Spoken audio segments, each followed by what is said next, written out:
नमस्कार मित्रांनो, आज आपण धरणगाव तालुक्यातील निंबुरा या गावी आलेलो आहेत। इथे आपली कटिंग चालू आहे। रोहिदास पाटील म्हणून आहेत, वारकरी संप्रदायाचे आपले शेतकरी, त्यांच्या शेतात आलो। कटिंग चालू आहे। जवळपास 2.25 एकर क्षेत्र त्यांचं एक कटिंग झालेला माल आहे। तुम्ही पाहू शकतात, इकडे कटिंग चालू आहे।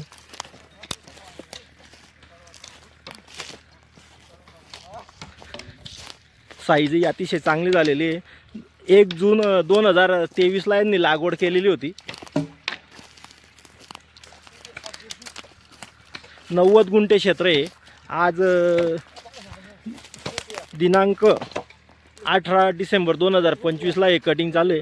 हे कापून घेत आहेत आपले सहकारी कंपनीचे। तुम्ही पाहू शकता जाडी त्याची कटिंग होताना।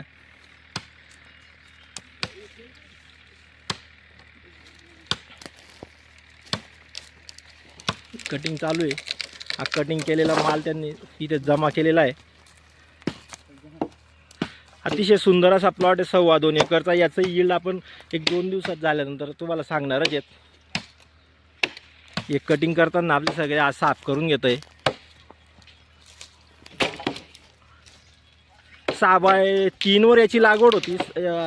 पहिल्या वर्षी शेतकऱ्याने याच्यामध्ये कापूस घेतलेला होता।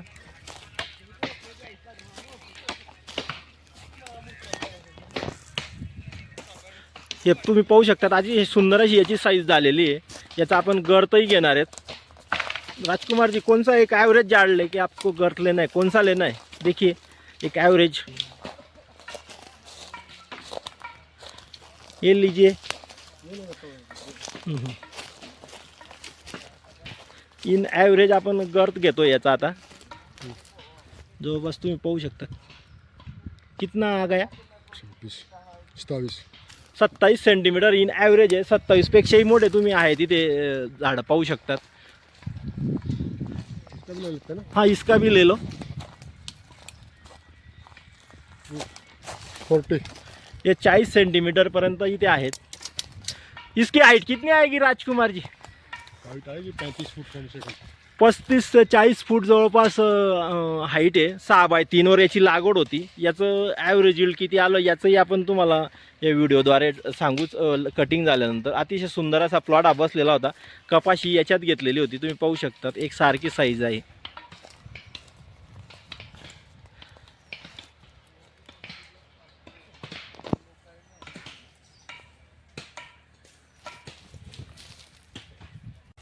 हे इन ॲव्हरेज झाड आहे। याचा आपण लांबी घेऊन घेणार आहोत।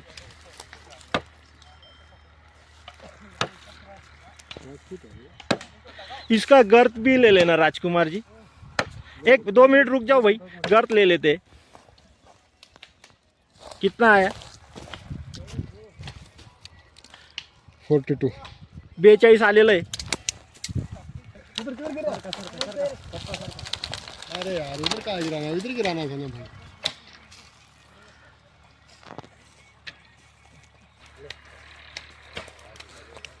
याचं हाईट मोजण्यासाठी आपण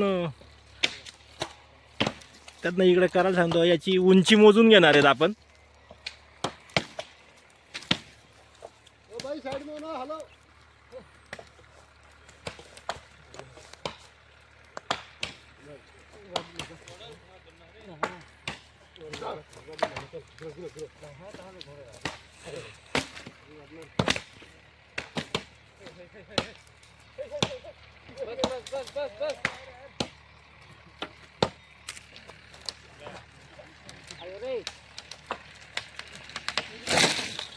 याची उंची आपण एका झाडाची काढून घेणार आहेत। लो जाओ। कितने फीट का है राजकुमार जी? नहीं, कितने फीट का टेप है आपके पास? 10 फुट। ये हो गया 10। इधर लगा, आजा आजा इधर लगा। हाँ, यहाँ ये 20। इधर लगा, आजा 20।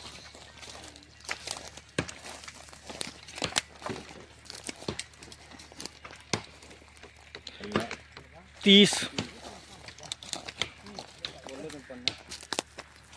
40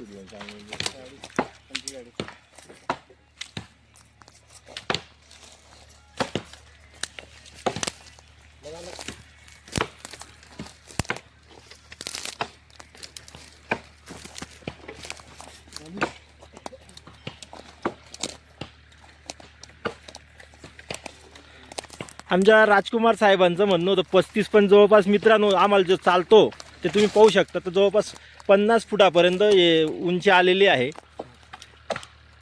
50 फूट आहे. तर नमस्कार मित्रांनो, निंबोऱ्याची कटिंग आपली संपलेली आहे. आपण हा जो प्लॉट पाहिला आता जवळपास 50 फूटपर्यंत झाड इथे झालेलं होतं, त्याची कटिंग संपलेली आहे. जवळपास 90 आर हे क्षेत्र होतं, 3 बिघे. तर जवळपास आता आपलं वजनही आपल्याकडे आलेले आहेत. जवळपास 85 टन आपल्याला इथे यील्ड मिळालेलं आहे या प्लॉटमधून, 2.25 एकरमधून. तर आपल्यासोबत रोहिदास महाराज पण आहेत, त्यांच्याशी आपण बोलणार आहोत. तर 85 टन म्हणजे जवळपास 38 टनाचं आपल्याला इथे इन ॲव्हरेज उत्पन्न आलेलं आहे.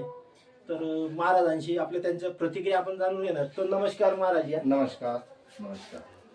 अब हे रोहिदास पाटील यांची खरी ओळख सांगायची म्हणजे हे हरिभक्त परायण आहेत, कीर्तनकार महाराज आहेत. यांनी एक 2-2.5 वर्षापूर्वी आमची भेट झाली होती. त्यांचे एक मित्र आहेत वागटुकीला, भागवत पाटील म्हणून, त्यांनी सजेस्ट केलं त्यांना सुळबाबूल लावायला. त्याच्यानंतर त्यांच्याकडे आलो, त्यांना मी सगळं समजवलं. त्यांनी लागवड केली. 6x3 वर यांनी लागवड केलेली होती. 6x3 वर जवळपास 2400 रोपं, त्यांची 2420 रोपं बसलेली होती. त्याच्यामध्ये कपाशी घेतलेली होती त्यांनी. तर महाराज नमस्कार. नमस्कार. कसं वाटतंय तुम्हाला सुळबाबूल लावून? खूप छान आहे. म्हणजे सर्वांना परवडेल असं आहे पीक येते. त्याला खर्चही कमी लागतो, बरोबर. परत मेहनत कमी लागते. किती एकर लावलेलं होतं तुम्ही? मी ते साधारणतः म्हणजे 2.25 एकरपर्यंत येते, म्हणजे 3 बिघे. 3 बिघे 90 आर क्षेत्र होतं. 90. याच्यामध्ये काही तुम्ही आंतरपीक घेतलं होतं? आंतरपीक म्हणून मी कापूस घेतला. त्याच्यामध्ये किती आला होता कापूस कापूस? कमीत कमी मला 1 लाखापर्यंत 1 कापूस लाखाचा झाला. कापूस झालेला होता. तर तुम्ही याला काही खत दिले होते का? एवढं चांगलं झाडाची हाईटही खूप हा, झाली खत तुमच्या म्हणजे इथे. मी कापसाला दिले होते खत. कुठले? ते कापसाला म्हणजे सुरुवातीला मी त्याला 3-15 दिलेले होते, ड्रिपने सोडलेलं होतं. हा, हा. त्यानंतर मग मी त्याला नंतर 10-26 आणि युरिया टाकला होता. मग कापूस निघाल्यानंतर मजुरी खूप लागली असतील महाराज नाही, तुम्हाला? काहीच नाही, मजूर लागलंच नाही मला, कारण की ते झाड वाढलं गेलं, हा, हा. त्यामुळे कापूस काढला गेला. ते सावली पडल्यामुळे शेतात काही तेवढं तण वगैरे काही झालं. बरं, आता कटिंग झाली तुमची जमिनीचा प्रत तुम्ही पाहिलं तिथे पाला पाचोडा पडलेला आहे भरपूर. तर कसं वाटतंय तुम्हाला? जमिनीची सुळबाबूल लावायला पाहिजे का हो, लोकांनी? खूप खरंच लावायला पाहिजे. जमिनीची पोत एवढी सुधारली आहे, कारण भरपूर त्याच्या पाला पाचोडा पडलेला आहे, एकदम भुसभुशीत जमीन झालेली आहे. बरोबर. तर महाराजांनी जेव्हा लागवड केली होती, मला वाटतं 3600 रुपये टनाचा ऍग्रीमेंट होता आपलं. तेव्हा आमचं 3600 रुपये टनाचा ऍग्रीमेंट होतं मित्रांनो. आता जवळपास आम्ही 4300 रुपये टनाने आमचा ऍग्रीमेंट होतोय. पण सध्या काय भावाने खरेदी केला? सध्या आता 5,000 रुपये. 5,000 रुपये टनाने. 5,000 रुपये टनाने 85 टनाचे जवळपास त्यांना 4.25 लाख रुपये मिळाले. जवळपास एका बिघ्याला आपल्या भाषेत सांगायचं म्हणजे 30 गुंठ्यामध्ये जवळपास त्यांना 1,42,000 पर्यंत उत्पन्न आलेलं आहे. खर्च नाही. त्याच्यानंतर आता कटिंग नंतर वापस त्यांचं दुसरं जमिनीचा त्याचा पोत सुधरून जातो. तर मी वापस शेतकऱ्यांना आवाहन करेन, तुम्ही पाहू शकता की त्यांनी 85 टन त्यांच्या गावातही ते बरेच लोक आहेत, त्यांनी स्वतः येऊन पाहिलेलं आहे. जवळपास 50 टनापर्यंत त्यांच्या शेतामध्ये झाड वाढलेलं होतं. एकरी 1.5 लाख, बिघ्याला 1.5 लाख रुपये, जवळपास एकरी 1,90,000 रुपयाचं उत्पन्न झालेलं आहे महाराजांना. तुम्ही जर व्यवस्थित लक्ष दिलं, पहिले 3 महिने जर तुम्ही या पिकाकडे लक्ष दिलं, महाराजांचं 6x3 वर होतं, पण आता आपण 8x2 वर रिकमेंड करतोय शेतकऱ्यांना. 8x2 ला माझे बऱ्याच शेतकऱ्यांना, आता कोणाला 35, कोणाला 38, 40, 36 असे वेगवेगळे येत आहेत. 8x2 लाही तुम्ही लागवड करा. त्याच्यामध्ये पहिले 6 महिने तुम्ही त्याच्यात इंटर क्रॉपिंगही करू शकतात. इंटर क्रॉप केल्यानंतर पहिले 6 महिने जर तुम्ही त्या पीक म्हणून जर त्याच्याकडे लक्ष दिलं, तर तुम्ही जे पीक लावलेलं आहे, गहू लावा, हरभरा लावा किंवा मका लावा, कापूस लावा, त्या पिकाकडे लक्ष दिलं, त्याच्याबरोबर याच्याकडे लक्ष दिलं आणि सर्वाइल पर्सेंटेजवर तुम्ही व्यवस्थित लक्ष दिलं, तर तुम्हाला 30 ते 35 टन आरामाने ऍव्हरेज यील्ड येते. पहिले 3-4 महिने तुम्ही व्यवस्थित लक्ष ठेवा, तुम्ही एकरी 1 लाख रुपये आरामाने कमवू शकतात मित्रांनो. अतिशय सोपं असं पीक आहे. मजुरांचाही याला तुटवडा नाहीये. मजूर लागतच नाही. पहिला मुद्दा, तुटवडा येण्याचं कारणच नाही मजूर, कारण की एकदा झाड तुमचं डोक्याच्या वरती गेलं की छायर पडायला लागून जाते. छायर पडली की खाली तण होत नाही. तर महाराज कसं वाटतंय तुम्हाला? बरं वाटतंय ना? खूप छान वाटतंय आणि खरंच मजुराभावी खूप चांगलं पीक येते. तर आमच्या शेतकऱ्यांना काय सांगू इच्छिता तुम्ही? शेतकऱ्यांना सांगू इच्छितो की प्रत्येकाने हे लावायला पाहिजे, कारण की सध्या मजूर खूप वाढलेले, मजूर मिळत नाही. तुमच्या गावात खूप मजूर असेल ना? नाही हो, काही तेवढं मजूर आहेत पण काही येत नाही लोक कामाला. तर मित्रांनो मी पुन्हा आपल्याला कळकळीचं आव्हान करेन, ज्यांच्याकडे जमीन आहे, ज्यांचं करणारं कोणी नाहीये, त्यांनी हे पीक लावायचं आणि जवळपास तुम्ही एकरी 1 ते 1.5 लाख रुपयाचं उत्पन्न तुम्हाला शुअर शॉट मिळतंय. महाराज आता दुरी तिरी ठेवणार असाल ना तुम्ही? हो दुरी टुरी तर ठेवायची. आता पहिले तरी त्यांनी सीड लावलेलं होतं 6x3 वर. आता त्यांना तोही खर्च नाही वापस. त्याला आता तिथे फुटवे तयार होऊन जातील, 2-2 फुटवे ते ठेवतील.